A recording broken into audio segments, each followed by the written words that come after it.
A U.S. Senate report released Monday accuses the international bank HSBC of acting as a financier to some of the world's most dangerous criminals in 5 separate countries, allegedly helping launder money linked to drug cartels and terrorism. BBC has more. In the years of 2007 to 2008, $7 billion in cash was moved from HSBC's Mexican affiliate into the United States. The committee's report called HSBC's culture pervasively polluted for nearly a decade. According to NBCnews.com, the report also accused the company of ignoring the risks of doing business with countries perpetuating high rates of illegal activity. The regulator failed to crack down on the bank despite multiple red flags, allowing money laundering issues to accumulate into a massive problem.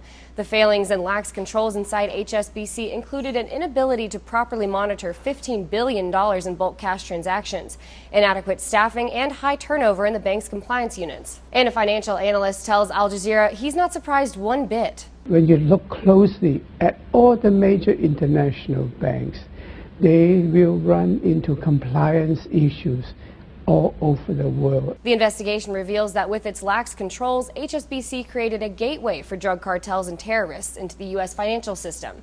Business Week notes an example of one incident. HSBC ignored links to terrorist financing among its customer banks, including Riyadh, Saudi Arabia-based Al Rajhi Bank, which had ties to terrorist groups through its owners.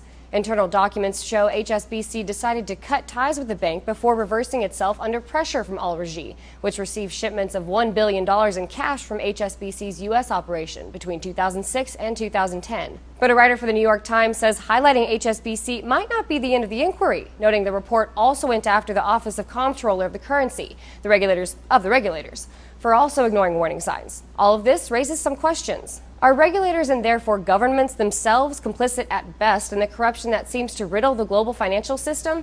And at what point is the capitalist system itself called into question? To what extent are these scandals the result of the system's own values? The Washington Post reports HSBC executives and officials from the OCC will face stiff questioning Tuesday during a hearing on Capitol Hill. This is Luke Radowski of WeAreChange.org. I'm here with Everett Stern, who is an HSBC whistleblower. Now, Mr. Stern, can you tell us what you found that HSBC was doing? Sure.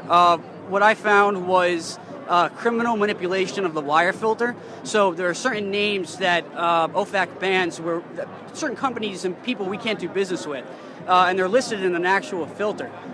So what these geniuses at HSBC figured out was to just change the codings on the names a little bit, add a dash, a dot or a dash, so it wouldn't match with the wire filter and the payments would go through. And that's how hundreds of millions of dollars went from Kariba supermarkets in Africa and Gambia to Tajiko in Lebanon, which is owned by the Tajain brothers, which are financiers of Hezbollah. What kind of organizations, what kind of groups were on that list? Terrorist organizations, Hamas, Hezbollah, drug cartels, Russian mobsters, any bad guy you can possibly think of. So you discovered how HSBC was manipulating code in order to wire money and do money laundering for terrorists and criminals and gangs. Yeah, exactly.